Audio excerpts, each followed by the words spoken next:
paja tikwisa Nifondi Kalina kalako Kadisiku alongo Una kadisa Ngoja paja tikwisa Nifondi Kalina kalako Kadisiku alongo Una kadisa kumotyongo Wamana konda siwa siwa basandi Wa moyo Kangu sika futula Kokoka koka yaki Kana kana Kutita moyo kadikongo Kutita moyo kadisura Kutita moyo kadikongo Kutita moyo kadisura Kutita moyo kadikongo Kutita moyo kadisura Kutita moyo kadikongo Koko mwaje Kadisura Kutita moyo kadikongo Kutita moyo kadisura Kutita moyo kadikongo Kutita moyo kadisura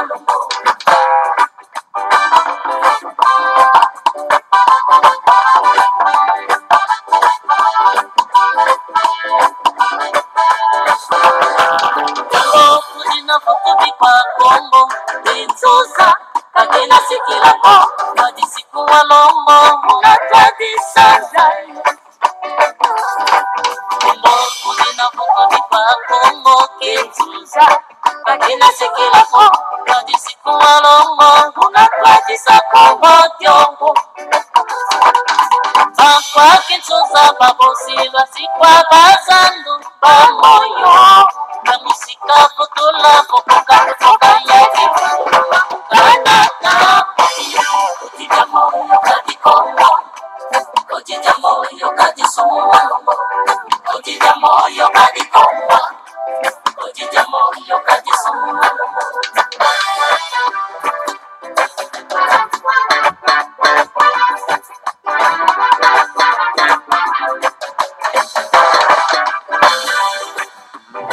Mukongo japaja tikwisa Wimwivi Kagina sikilako Kadisiku walombo Muna kadisa Kongo kudina futubi kwa Kongo Kimwivi Kagina sikilako Kadisiku walombo Muna kadisa Kongo Yo Bankwa kimwivi Babosila sikwa bazandu Bamoyo Kamusika futula Kokoka koka koka yaki Kanaka Kutita moyo kadikongo Kutita moyo kadisura Kutita moyo kadikongo Kutita moyo kadisura Kutita moyo kadikongo Kutita moyo kadisura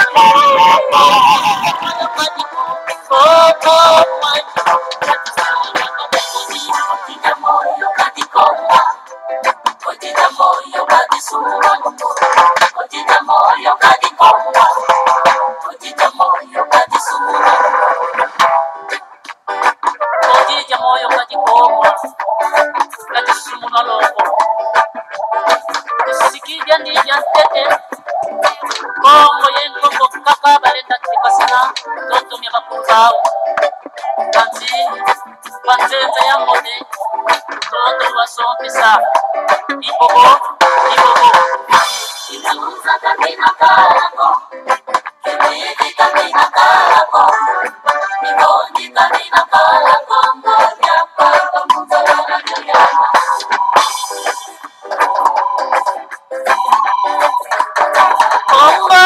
Kongo kakina kalako Yoni pase kwenda seke Utakitu tumenzuzi Kakina kalako Ando donya kulba Muzalana nyuyana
Ngoma, utawafunzu zile ya mula, na matoro, ingeniero loso.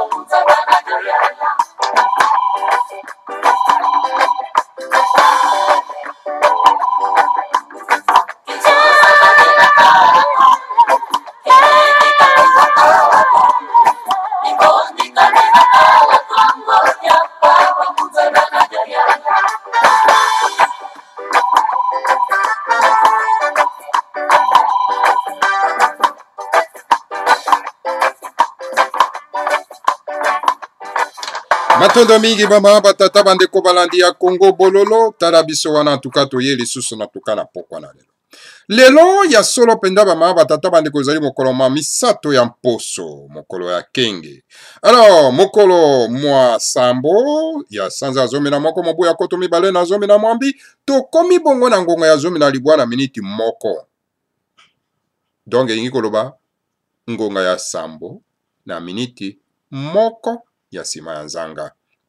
Bama batata bandeko bana lisanga atimati, bana ya Confédération de l'Afrique centrale, bana ya race bantu, tarabiso wana toyepo tokoka kopesa bino mayele pe bwanya, oyo ekokoka solo pena tuka ko simba bino pona ete tokoka kokangola mboka.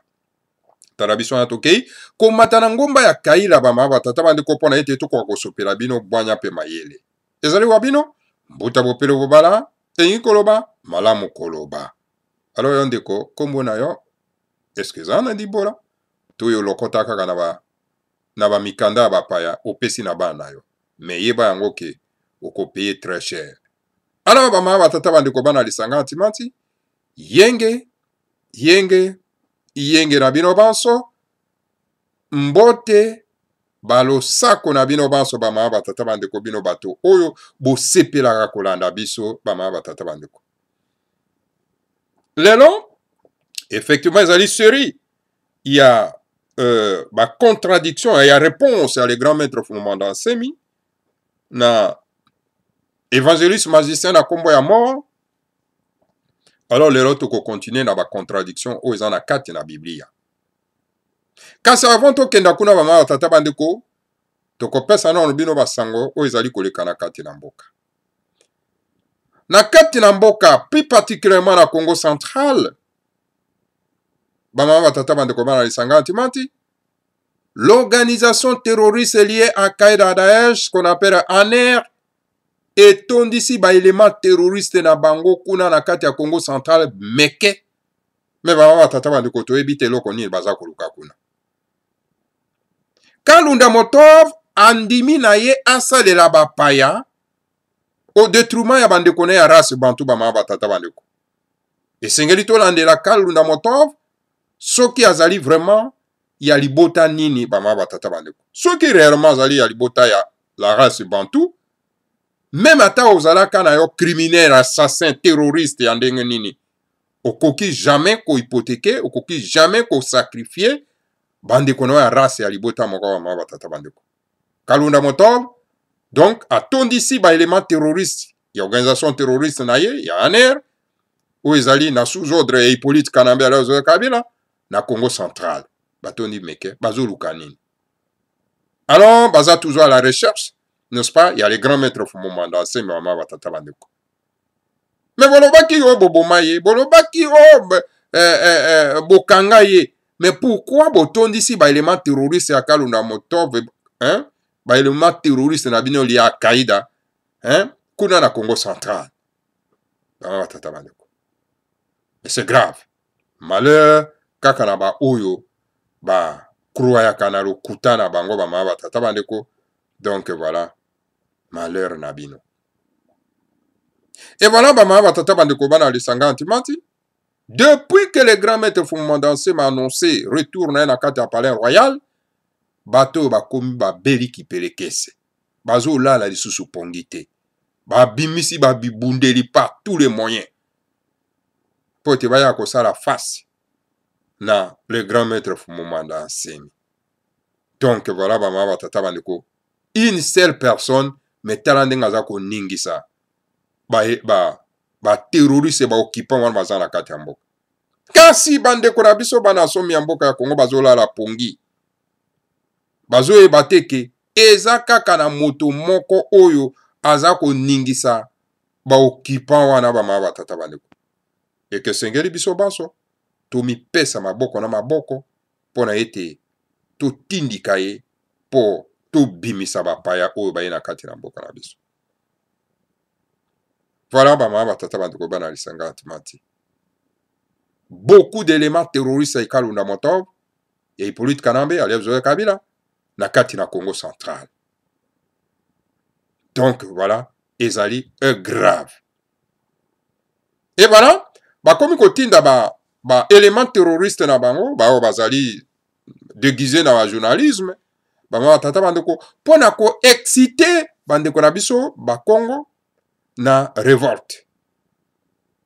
Tout en s'appuyant non pas na ba fausse information oyo monsieur Bamba alias Lelo apesaki na Congo indépendant, soit disant entre guillemets, bama tata bandeko ete fu momanda semi bakanga ye bamema ye na epa Kagame bakatakata ye mike bama tata bandeko. Nyonso wana mpona koluka nini ete bana ya Congo central ba se révolter de façon que ba mate bango bama tata bandeko. Parce que bayebi très bien que bato oyo bako benga na bango na kati ya mboka ba oyo bazali ba initiateur ba bako zala ba initiateur ya ko benga na bango na kati ya mboka ezali kaka bandeko na biso ya ba Congo na Congo central bango nde bako initier les autres mabota po ete ba ya kolanda bango po ete ba benga na bango mata ba yebi yango très bien. Alors c'est pour cette raison baza ko kendaka ko lukaka ba journaliste na bango ba élément terroriste na bango déguisé en journalisme pour na ko exciter bandeko na biso ya ba Congo ba matata bandeko et bandeko na biso ya ba Congo donc vigilants qui sont alors donc bango baza ko bouger même pas un seul doigt aussi longtemps que bazui dans le mot d'ordre il y a les grands maîtres fumuma dans ces mités ba matata bandeko aussi longtemps que bazui dans le mot d'ordre il ne bougera même pas un seul doigt. Alors donc yango wana omoni bango ba beli liboma ndenge moko ya kosakana te. Alors ba Congo bo continuer na sagesse. Voilà ba mama batata bandeko bana lisanga atimati. Tokei na Kinshasa ozali capitale éternelle ya Congo central et la capitale provisoire ya l'Union de Timanti ya lisanga atimati ya Confédération de l'Afrique centrale. Mikolo nyonso na butu bandeko baza ko enlever biso ba gêne. Yango na bino bato bozana mike na poto bo benga ka bandeko na biso kuna na mboka ete butu soke komi bo bimate bo vana na bandako. Parce que opération enlèvement ya ba gêne ezo ko salema ya ko sakana te ba tata bandeko. Mikolo nyonso ba gêne baza ko bunga. Okomona mituka eleki ale bakangi bango bakei na bango ale ba interroger bango ale pan ba tie bango na salle moko boye ba éliminer bango bama tata bandeko. Donc crime eza ko salema na kati ya mboka wana ya niveau 0 eza grave. Alors na yango esengeli to alerter bandeko na biso le jeune o baza na mboka Kinshasa bazwa ba précaution nécessaire ba se protéger. Parce que bitumbo eza liboso na biso toza na besoin na bango bama batata bandeko. Alors bango ba comprendre que non ce sont les jeunes oyo soki modo de pesa mi bango nde batelemaka. Alors moni bango bakomi ko s'attaquer na ba jeunes. Parce que tant au modo de pesa maka ce ne sont pas des vieux qui se lèvent. Ce sont des jeunes. Parce que bazana posa ya ko défendre avenir na bango. Parce que avenir en mboka ezana maboko ya ba jeunes. Et voilà. Et bah élément terroriste oyo ya Kalunda Motov ba occupant oyo ba comprendre que non et sengeli to s'attaquer na ba jeune parce que bango bato bazali danger pour na biso. Yango moni ba enlèvement eza ko salema na kata Kinshasa ko sakana te ba ma batata bande. Alors ceux qui se disent non pas ba kambia politique ba vandi nye baza ko lobe loko te. Mais toujours comprendre que c'est une race bantou. Toujours comprendre que c'est une race bantou. qu'est-ce qui se passe? Est-ce que zali envoûtement? Tolo lenge kane bama batata bandeko. Tomituna. Voilà, information na go pesa bino. Po ete boko wa alerte bandeko na biso. Ba jeune o bazana kati na mboka mokonzi Kinshasa, bazwa ba précaution. Alors, ba se protéger. Alors information mosu na go pesa bino bama batata bandeko. Bandeko na biso abasi basala keba. Basala keba parce que bazako zwa bango na ba piège. Que non na Dubai bazako tindela bango ba billet, hein, que ba so ba komi kuna ba kozwa misala. Alors ba mama tata bandeko. Bandeko na biso abasi bazako se retrouver na Dubai, donc na esclavagisme, na torture, na ko violer bango. Bomoni boyoka kika ba oyo bazana Koweït. Mais oyo eza koleka na Dubai c'est grave ba mama tata bandeko. Yango na bandeko na biso abasi esenge bozwa ba précaution. Bozo mona ke ba race nyonso tout ou ezaka na mwa loposo mwa pembe eza ko s'en prendre n'est-ce pas na race bantou. Donc nous sommes devant un génocide. Nous sommes devant l'extermination de notre race. Alors, bandeko na biso abasi, esengeli bo yoka kape mibali. Basi na biso bakoma matoi mangbongi, ba yoka kana bango mibali te. Matoi mangbongi na bino yango ezo sala ete, bokoma na situation oyo. Basi misusu ya barase mosusu ba yoka ka mibali na bango. Me bino bolingi koyoka mibali te. Mama tata bandeko. Bokomi lokola mibali na kati na mboka. Ezali grave. Yango na moni bozo kokuta na situation oyo. Mama tata bandeko. Eza na kati na mboka okomona bino boza komi pesa toujours na bapaya oyo baza koya na kati ya mboka. Bozo kosela biso banyoka na kati ya mboka. Les femmes congolaises, les femmes de la race bantou, vous ne vous protégez pas. Donc voilà, bandeko na biso ya basi, baza ko se retrouver na bamboka wana, donc l'esclavagisme. Les Arabes sont devenus vraiment des véritables criminels na kati na bandeko na biso ya basi ba mama tata bandeko. Alors donc, esengeli, bo signalaka bandeko na biso, ya basi, que ça soit pe ya mibali, bazwa ba précaution. Bakena komi pesa na n'importe qui te. Nous sommes devant un danger. Esengeli to se protéger ba mama tata bandeko. Donc, na mboka na biso tozo zanga de véritables leaders politiques. Oyo, bako telema, na bopikiriki, bo bako landa solo pena ndenge le grand maître Fumuma Danse malobaga. Il est le seul et mosapi moko suko kelongite. Botara bino moko. Depuis, organisation terroriste liée à Qaïda, ya Kalunda Motov na Hippolyte Kanambe, depuis bakena ko mener une guerre atroce. Na palais royal, il y a le grand maître Fumuma Danse et que ba memi etina kati ya makala. Tala Parlement mobimba, ezo brossé même pas un mot. Dans la opposition mobimba, plusieurs mois, bazo mona, collègue na bangote, bazo brossé même pas un mot. C'est comme si bazo a consigne. Et ça consigne, bazo? Consigne contre votre propre frère. Mais c'est grave, maman watatama. La race bantou est maudite. Est complètement maudite, maman watatama. Alors, envoûtement et sengeli to bundisango kwa kosila. Sokite, il y a un risque.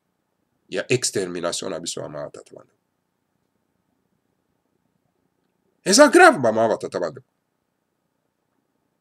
Aucune dénonciation, aucune poursuite judiciaire contre l'élément terroriste on a Kalunda Motov. Aucune poursuite judiciaire contre Kalunda Motov alias Kalev. contre Chadari. Un tout Rwandais brasé bama tata bandeko. Alors donc, eza grave bama tata bandeko banali sangati mat. Réveillons-nous, la race bantou. Réveillons-nous. Nous sommes seuls na kati ya mokilo. Alors esengeli to se défendre. Na kati na bomoko, na connaissance, na nzela bakoko na biso. Bama batata bandeko. Réveillons-nous. Il est temps. Tozela te za trop tard. Voilà. Bama batata bandeko bana esengati mati. Information donc on peut sabino yangwana. Ba mama na biso oyo bazako koya na motambo ya keno ba pesi bango ba moyen ya kofuta billet ke ba kokeno kuta misala na Dubai ezali piège bazako tendre bango tango bakokoma kuna bazako koma ba esclave bazako koma ba umbu na kati na mboka ya barabu. Faites attention ba mama tata bana. Voilà, on a ezalaki information na ko pesa bino. Bo alerte bande ko na biso. Deuxième chose oyo nako meka ko maltere awa ezali likambo etali soro penda ba mama tata bande ko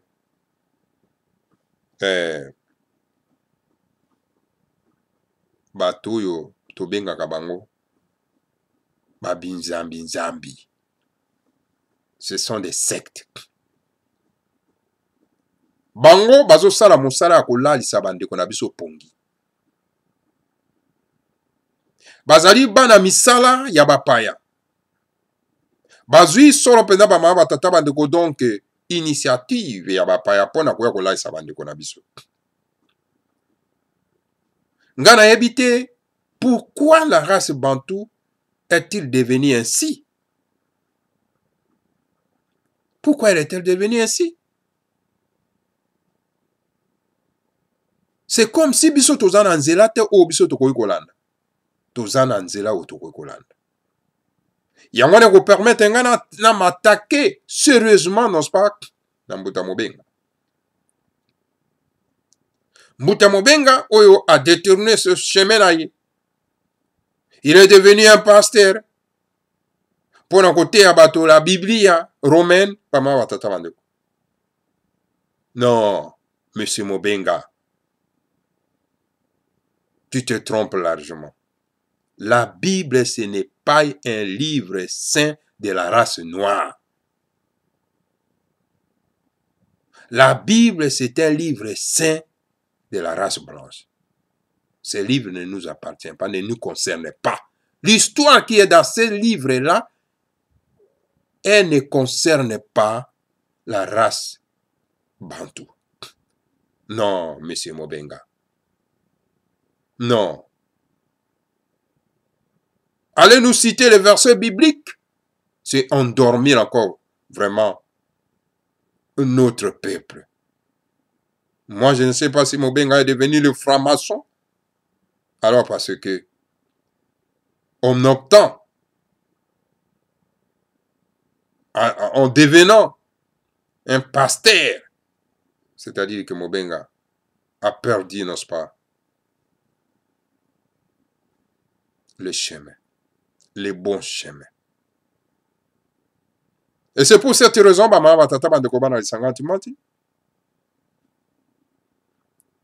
je vais donner la réponse de notre envoyé, Fumomanda Nsemi,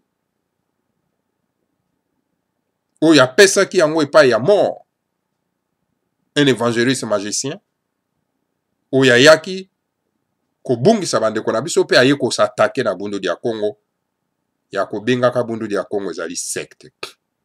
Et voilà la race bantou, ignorante qu'elle est, Yandimeli, l'évangéliste magicien, on a monsieur mort, il est pas le bi, oui, Bundu dia Congo, c'est une secte.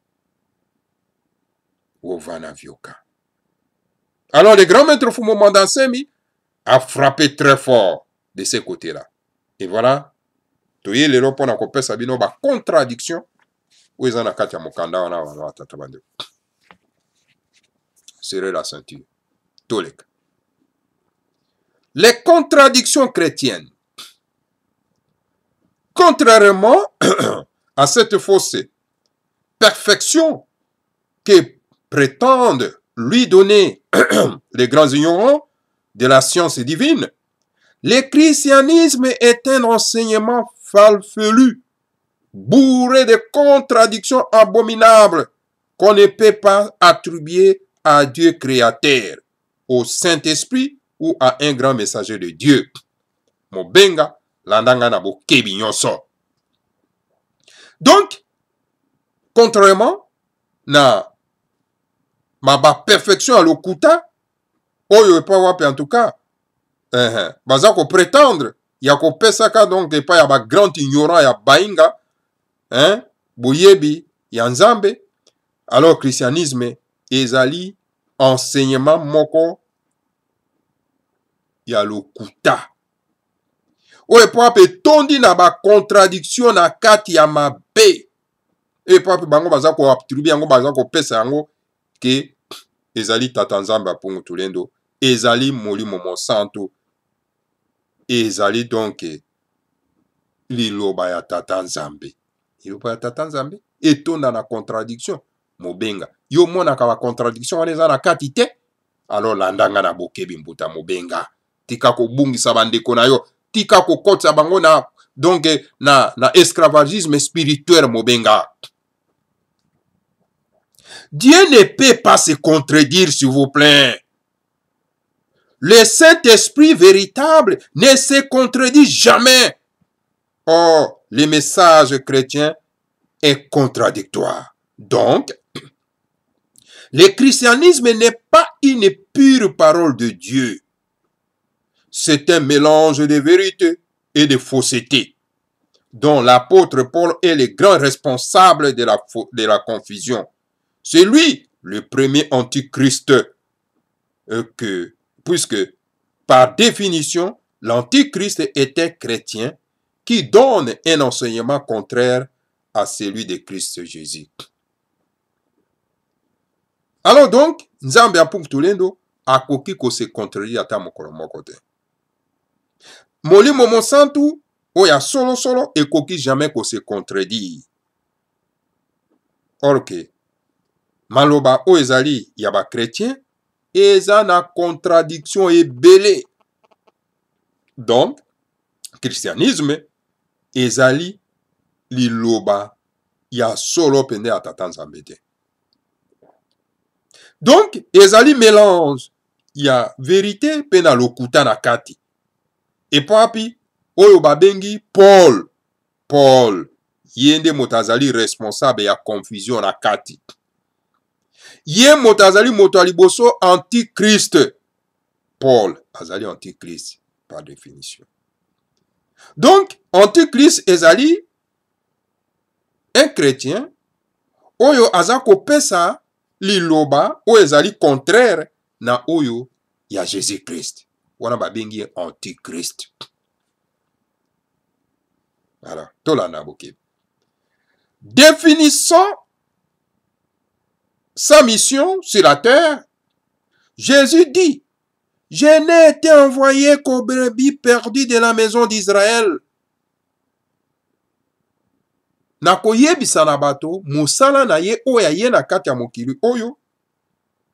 Jésus alobi ngai batinda ngai kaka pona bapate oyo ebungi na ndako na Israël.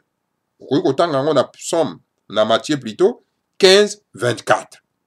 Mbuta mobenga tanga na Psaume 15:24 mbuta mobenga. Tanga yuka yango. Ngai batindi ngai kaka pona pate oyo ebungi na ndako na Israël. Wana Jésus motalobi yango.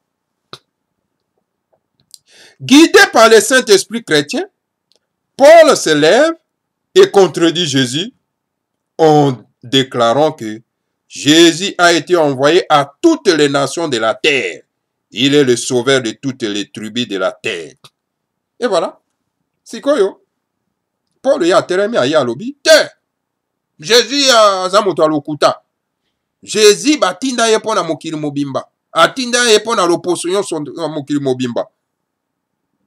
Alors, mission na ezali pona kobikisa mokili mobimba mabota nyonso tu na kati ya mokili mobimba. Paul aye atelemi a contredire Jésus. Ok, Jésus a définir mission na ye na kati ya mokili oke. Ngai batinda ngai epa ya bangala te, batinda ngai epa ya baluba te, batinda ngai epa ya bakongo te, batinda ngai epa ya bayaka te, batinda ngai epa ya bamongo te, batinda ngai epa ya balukele te, babembe te, batetela te, batinda ngai selema epai ya bana na Israele oyo babunga. Sikoyo Paul abi te. Jésus aza moto alokuta, ye batinda ye pona mokili mobimba na mabota nyonso tu. Tala koti si confusion na kati pa mama batata bandeko. C'est donc la guerre entre le Saint-Esprit de Jésus et le Saint-Esprit de Paul. Bitumbe bun et bimi na kati ya molimo mosanto ya Jésus, na kati ya molimo mosanto ya Paul. Alors, mama batata bandeko bana lisanga timati. Le Saint-Esprit dit aux catholiques invoque la Vierge Marie. Alors, moli monsanto yebisi na ba catholique obi moni bo invoque kana bino Marie. Oh. Guidés par le Saint-Esprit, les témoins de Jéhovah disent que invoquer la Vierge Marie, c'est faire du satanisme. Oh. Même moli monsanto wana kaka. Yange ke pa ba témoins de Jéhovah lobi ke tala moni ko invoquer Marie ezali ko sala bo Satan. C'est donc la polémique entre le Saint-Esprit des catholiques et le Saint-Esprit des témoins de Jéhovah. Donc, au moins, polémique est quoi dit entre molimo monsanto ya ba témoins de Jéhovah na molimo monsanto ya ba catholique. Combien de Saint-Esprit avez-vous dans l'église chrétienne coloniale? Milimo misanto boni bozana ngona kati ya christianisme. Bino bato bozana kati ya christianisme. Vous se prétendez, nous sommes des chrétiens, nous sommes des chrétiens.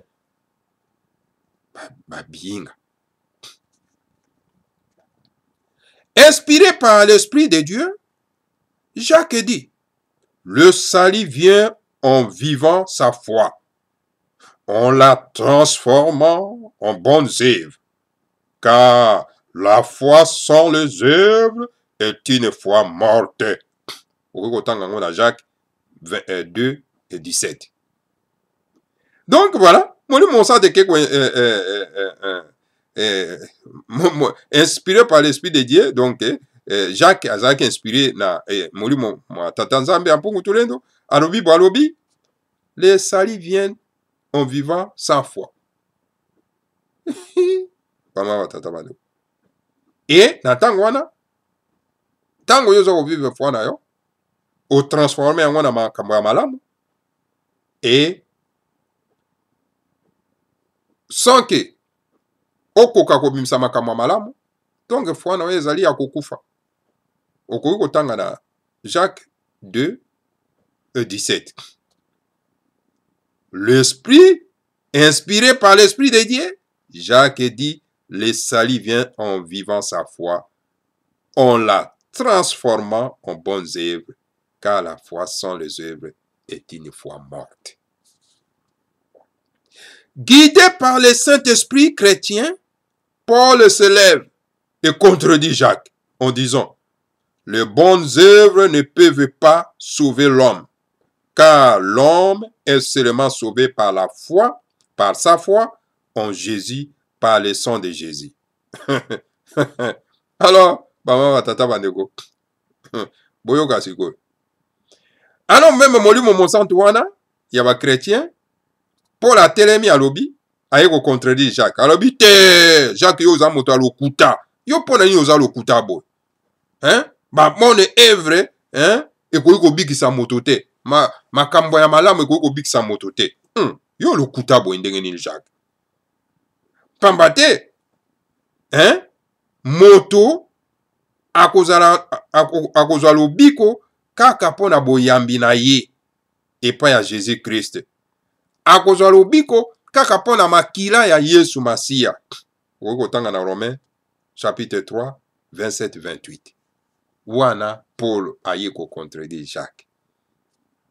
Inspiré par le Saint-Esprit de Dieu, Jésus se lève et contredit Paul en disant, « Pourquoi vous m'appelez Seigneur, Seigneur, du moment que vous ne transformez jamais mes instructions en bonnes œuvres. » Luc 6, 48.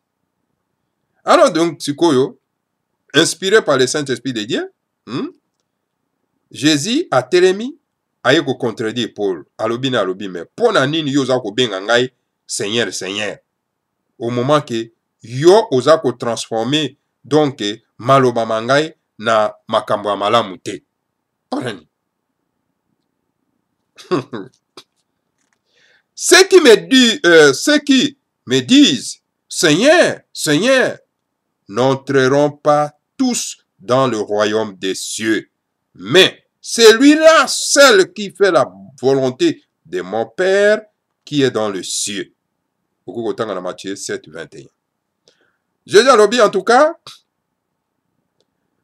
bon yo surtout bazo benga Seigneur, Seigneur bakokota na kati na bokonzi ya Nzambe te. Pamba te, mais ezalinde moto oyo akosala volonté ya tata na ngai, oyo azali na likolo, yende akokota na bokonzi ya likolo. Faire la volonté du Père, c'est prendre la parole de Dieu et la vivre, la transformer en bonne pensée, en bonne parole et en bonnes actions. Ce sont donc des bonnes œuvres qui procurent le salut. Paul n'est pas d'accord avec Jésus. Alors, pour sala makambo ya malamu, ko sala volonté ya tata Nzambe, elingi koloba kozwa maloba ya tata Nzambe pe ko vivre yango, pe ko transformer yango na makanisi ya malamu, na maloba ya malamu, na baksio ya malamu. Ezali wana donc makambo ya malamu oyo eza ko yoza ko pesa na bato pe eko procure bato soro penda lobiko. Alors Paul alobi non. Wana ezali lokuta Jésus. Jésus olobi lokuta. Oui, le Saint-Esprit de Paul n'est pas du tout d'accord avec le Saint-Esprit de Jésus et de Jésus à quel saint c'est voué. Donc, Molimo Monsanto ya Paul. Donc, eza d'accord tena Molimo Monsanto ya Jésus. Mais si ko Molimo Monsanto nini oyo, bato bako akomi pesa na yango. Le Saint-Esprit dit aux catholiques et aux protestants, les sabbats c'est dépassé, ceux de l'Ancien Testament. Ba catholique bato mbalbi non, mais écoutez, au moni, fête ya sabbat, ezali makambo ya kala wana eza nango isusu na tina te. Wana tozolakisa bino ba contradiction eza na kati ya mokanda oyo mbuta mobenga aza koluka te yango bato siko akomi motei.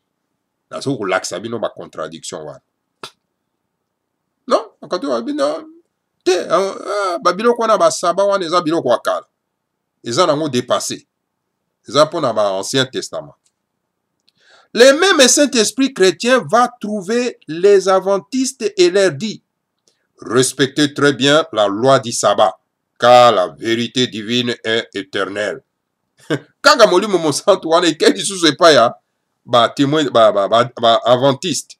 Elobi na bango elobi tala, botosa mibeko ya sabbat. Pamba te yango ezali bosembo ya tata Nzambe. Botosa yango. Même Molimo Monsanto. Oh, le monde des sectes chrétiennes, à quel saint c'est voué? Comment s'en sortir avec ces Saint-Esprit chrétiens qui changent d'avis à tout moment? Le Dieu des chrétiens est un caméléon, un être vexatule qui ne respecte pas sa première parole. Mais ce n'est pas fini. Écoutez. Alors donc les grands maîtres Fumbanda, c'est ma lakisi penda po bato miso ezaka ko kangama tozo fungola bino na kati na Congo bololo. Mokili ya ba secte chrétienne eyebite Molimo Monsanto nini oyo bakoyi komi pesa. Comment bakoki kobima na kati na molimo mosantu ya ba chrétien o echangeaka ba vie à tout moment. Nzambe ya ba chrétien azalaka na ye caméléon. Donc azali na ye un être versatile oyo atosaka na ye liloba na ye ya liboso te. Kasi esili nano te. Yoka bolanda ya bokebi mbuta mobenga landa. Guidé par le Saint-Esprit chrétien, Paul interdit la consommation de vin rouge, tandis que rempli du Saint-Esprit, Jésus prend de l'eau, la transforme en vin rouge et donne aux gens pour boire. Jean chapitre 2, versets 1 à 12. Alors donc, voilà, guidé par le Saint-Esprit chrétien, Paul a un pekisi na bato bakwa komela plutôt masanga ya motane, le vin rouge. Mais tandis que, rempli par le Saint-Esprit, Jésus a zui mai ya bongoli yango masanga ya motane pe apesi na bato bakwa komela. Bota la contradiction. Le Saint-Esprit dit aux catholiques, prêtres, ne doivent pas se marier. Célibat obligatoire. Catholique bataille mabi, yo za prêtre. Kobala te yo gokufa célibataire. En même temps bazo kenda kobimaka na ba na ba mamelo tout ça là. Batuna lokuta mata. Donc kobima na mwasi te yo gokufa célibataire. Le même Saint-Esprit chrétien va trouver les protestants et leur dit, chaque prêtre doit avoir sa femme. Mariez-vous et procréez-vous.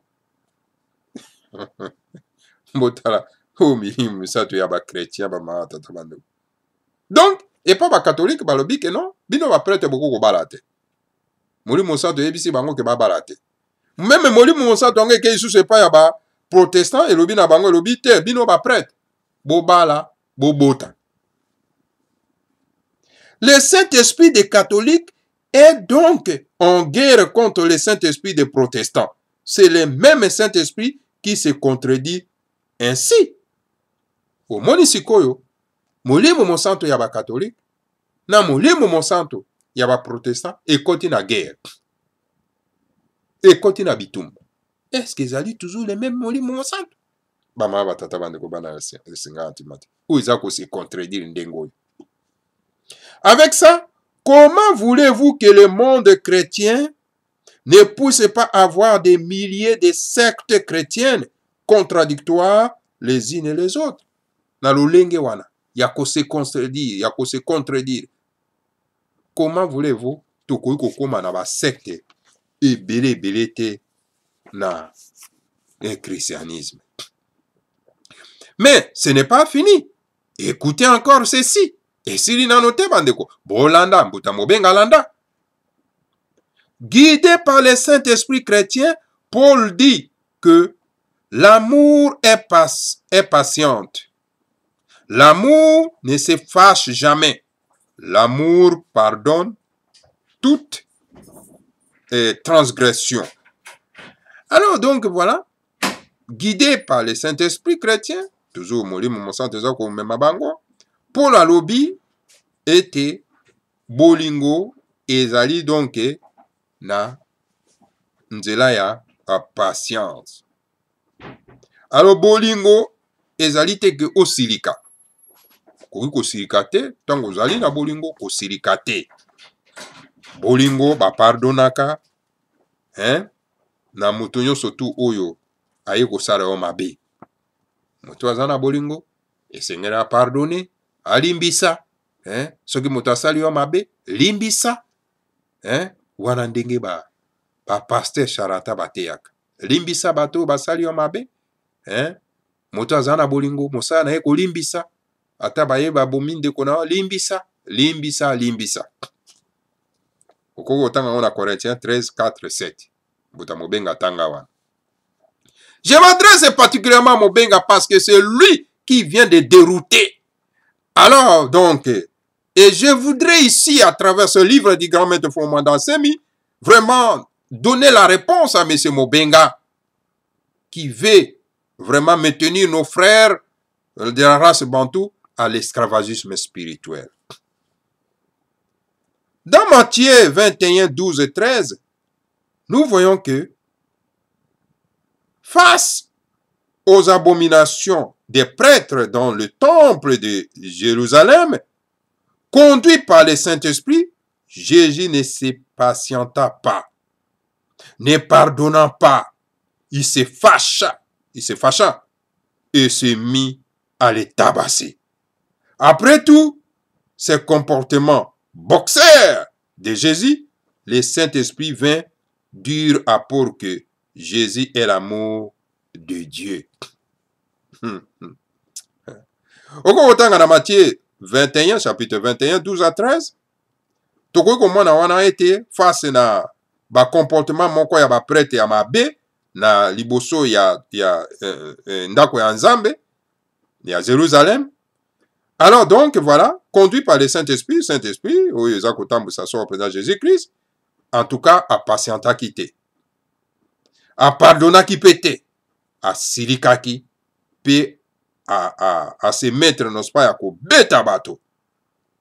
Après tout, en tout cas, na comportement ya bitumba ya Jésus, eli monsanto eke koloba na Paul ke Jésus azali amour ya tata Nzambe, aza na bolingo ya tata Nzambe.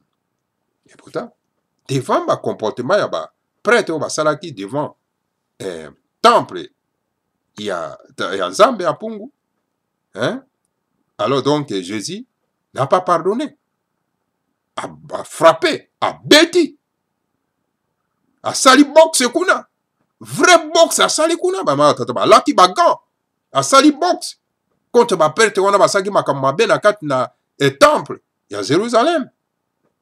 Après Paul aye alabi te omoni Jésus azali amour ya tata Nzambe. Aza bolingo ya tata Nzambe. Monsieur Mobenga.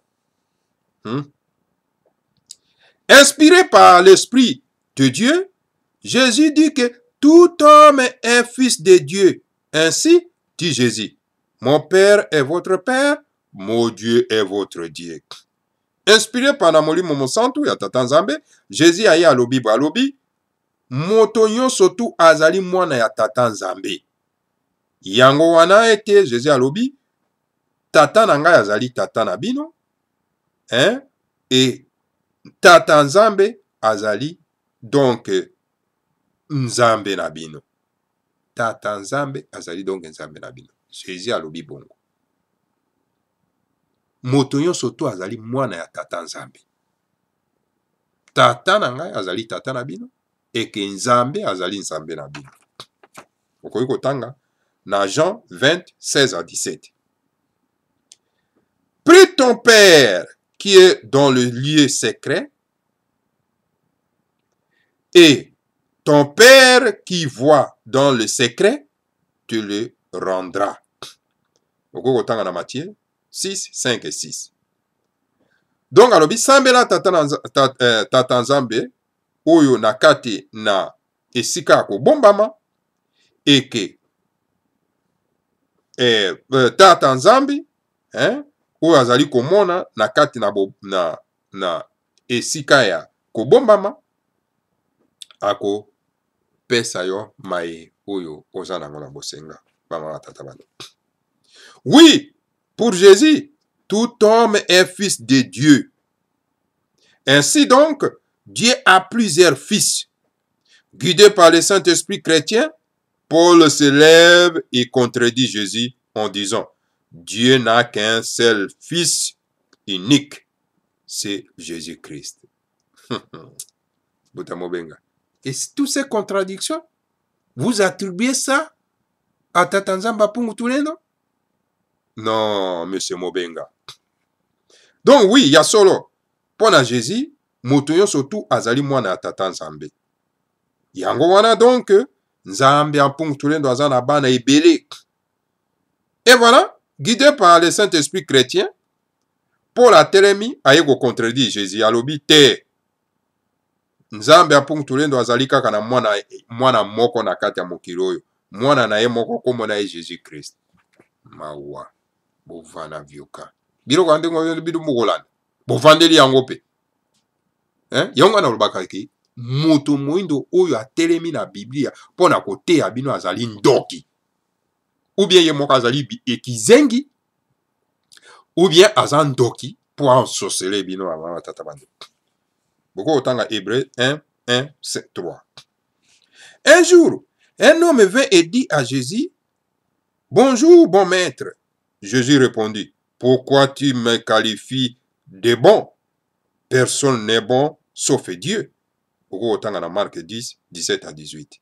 Moko mosusu moto mosusu aye kokuta Jésus, abengi alobi bon maître, alobi molakisi molamu, alobi bonjour bon maître, alobi mbote molakisi molamu. Jésus azongisa alobi pona nini yo oza kobenga ngai oza kokalifie ngai bon? Mutu moko te aza na mokili azali bon, sauf kaka tata Nzambe apuntulendo ye moto azali bon. Tanga na Marc 10, 17 et 18. Puta mobenga tanga. D'après ces passages de la Bible, Jésus dit qu'il n'est pas Dieu créateur lui-même, comme l'enseignent les sectes chrétiennes. Na kati la liloboyo, Jésus alakisi ke ye azali Nzambe te le créateur. Bino bozaka na bongo ya kotala ou bien boza na bongo ya kotala te bamama tata bandeko. Jésus alobi ye azali mokeli te lokola ndenge ba secte chrétienne balobaka. Jésus est un homme comme tous les hommes. Un roi, un Koussoua, un homme spiritualisé, un messager de Dieu auprès du peuple juif, mais homme quand même. Donc voilà. Donc Jésus, azali moto lokola moto nyonso, azali motindami ya tata Nzambe apungutulendo, moto oyo donc a développé donc bonzambe, donc azali motindami ya tata Nzambe ya pungutulendo auprès ya ba Yuda, auprès ya yoba mongo te, ya ba Kongo te, surtout bino ba Kongo bokomisa Jésus lokola liputa zoba kotambola kana na ye mokolo nyonso kote yango bandeko na yo bino ba Kongo. Et pourtant en tout cas ba Kongo okuta mingi bandeko na biso ya bawe banani bandeko na biso ya nini ya mbanza Kongo ya wiji mama tata bando ba Kongo balela Bible loko eloko mosusu bamama tata bando. Donc voilà, Jésus alobi te ngai nazali motindami ya tata Nzambe apokutulendo epa ya bayuda. Siko tala ndenge bino bolata kombo ya Jésus bolingi me mpe kotika yango te bokomi me kopakola ye akoma noir wana mobenga akomisi ye noir nyonso wana po atika ye te alata ye kaka mbuta mobenga mawa. Voilà. Jésus refuse d'être qualifié de bon car il savait qu'il avait lui aussi ses défauts en tant qu'homme. Jésus donc n'était pas du tout parfait. Voilà. Donc voilà. Jésus-Christ alobi que non, écoutez. Aboyaki bako akobenga yeke azali mosantu. Aboyaki. Parce que ayebaki ke ye azana ba défaut na ye, na ba mbeba na ye. Lokola moto nyonso. Donc Jésus azalaki donc azalaki na ye parfait lokola ndenge ba christianiser ba komisa ye lelo. Après la mort de Jésus, les sectes chrétiennes avec leur Saint-Esprit contradictoire se sont mis à déformer la vérité et nous présenter leur Jésus imaginaire, parfait, sans péché, bon, sauveur du monde, et Dieu créateur lui-même, le voulu, le voulu.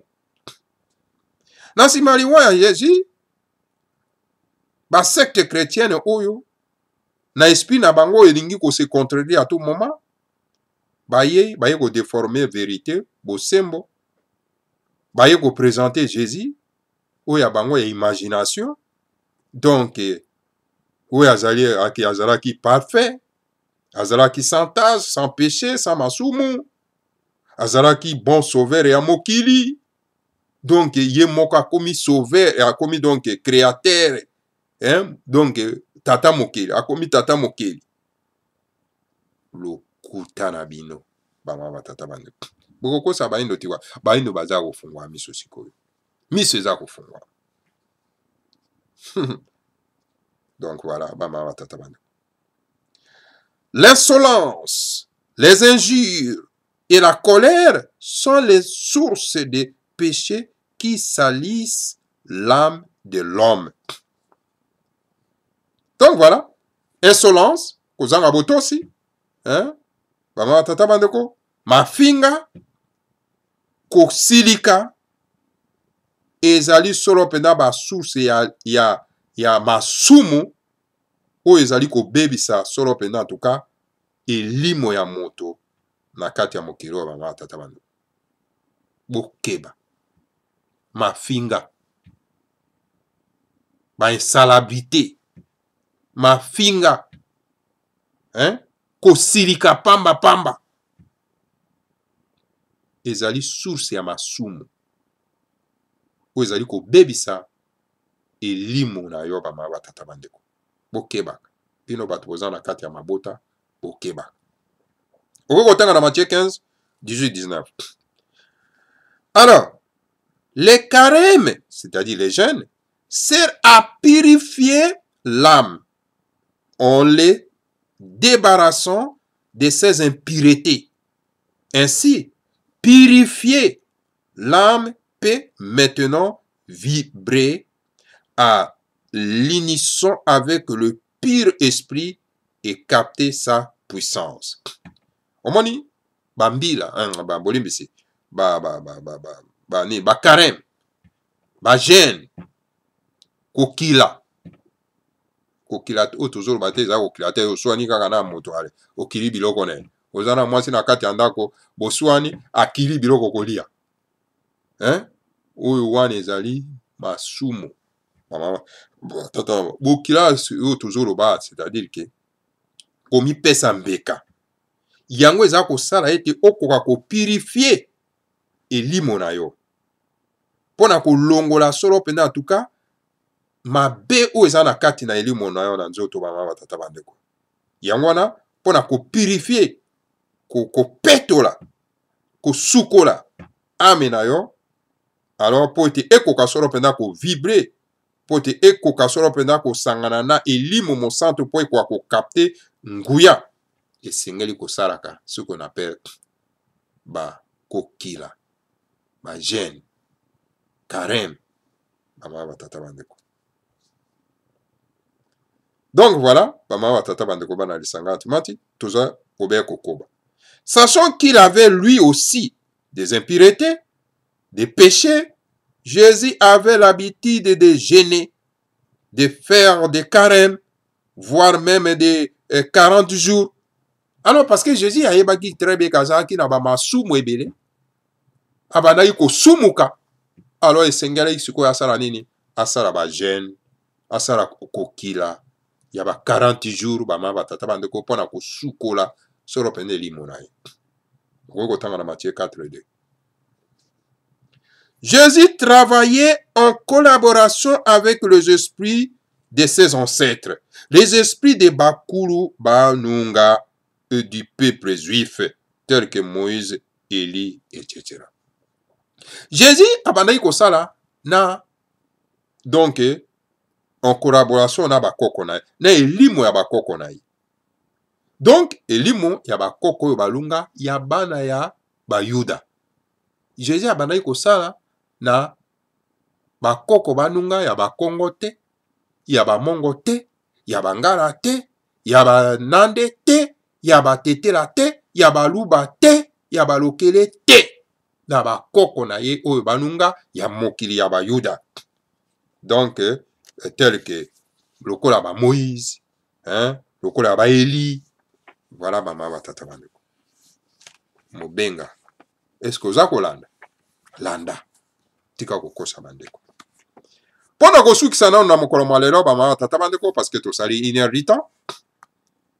Jésus avait fait des études et obtenu les grades académiques de rabbi. Ensuite, il est allé recevoir des initiations au Cachemire, en Inde.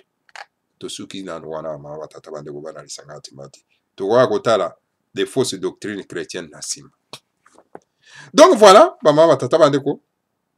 Jésus a salaki ba étude na ye, et puis wapi azwaki grade académique ya rabbi. Nasima accueilli ko recevoir initiation na mboka nini na Cachemire kuna na Inde. Esika Jésus akendaki kozwa initiation na ye ya bonzambe mama batata bandeko na Inde. Oyoki? Siko yobino Jésus imaginaire oyo bomemela biso na ba pasteur charlatan oyo bazosalaka ba magabro na bango bozo bungisaka bandeko na biso di matin au soir bandeko surtout bandeko na biso basi balela na bango ba biloko ya bosoto ya kosakana te mama tata bandeko basi na biso baza responsable ya mboka kokufa bayuka pete matoi mangbongi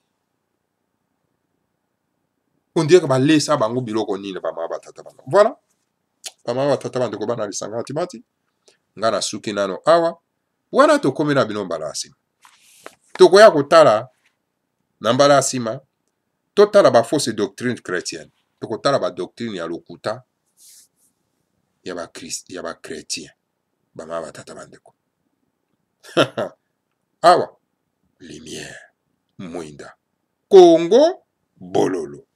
Voilà ba mama batata bandeko bana lisanga timati tokutana bino mbala asima. Si 3 fois de radio4.com pe Congo bololo. Voilà, tika été bola na kimia, botika na kimia. Que le Seigneur à Congo vous bénisse tous. Bénisse Fumomanda Semi. Bénisse la République fédérale du Congo.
Wame bundu ya Kongo.